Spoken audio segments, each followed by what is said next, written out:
আমরা কোথাও ঘুরতে যাই বিনোদনের জন্য, পরিবারের সবাইকে সময় দেওয়ার জন্য, কিছুটা সময় আনন্দে কাটানোর জন্য। কিন্তু একই পরিবারের 7টা মানুষ আজকে কতটা বিপদে পড়ে গেছে। তাহলে এই বর্ষার দিনে কোথাও ঘুরতেও যাওয়া অনেক রিস্ক। আর এখানে সবাই চাইছে ওদের বাঁচাতে, কিন্তু লাস্ট পর্যন্ত ঠিক কী হয় পুরো ভিডিওটা দেখলেই তোমরা বুঝতে পারবে। মানে এই ঘটনাটা দেখলে গা শুধু শিউরে উঠছে বারবার, যে কতটা পরিমাণে বিপদে পড়ে গেছে সবাই।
হঠাৎ করে এরকম বান চলে আসবে পরিবারের কেউই কিন্তু জানতো না।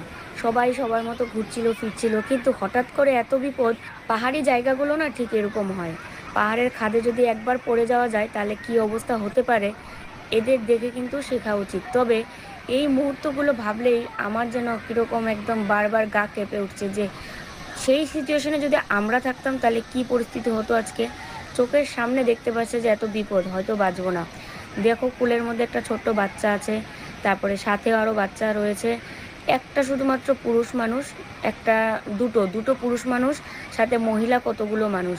আর একদম মাঝ বরাবর দাঁড়িয়ে আছে, যে দেখো কোলের মধ্যে একটা ছোট্ট বাচ্চা। মানে এগুলো দেখলে এত খারাপ লাগছে যে আমরা যদি সেই সময় থাকতাম তাহলে কি পরিস্থিতি হতো।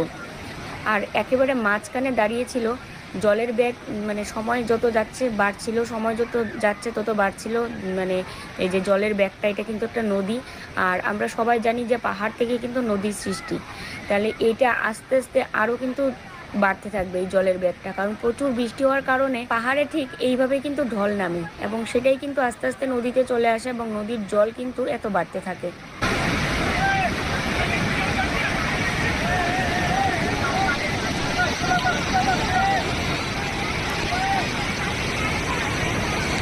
तो इन्हें बहुत तकलीफ होगी।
ভেসে গেল পরিবারের 7-7টা মানুষ চোখের সামনে।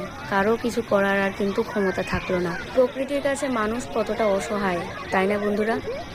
এমন পরিস্থিতি যেন কারো কোনোদিন না আসে। ভগবান সবার মঙ্গল করুন।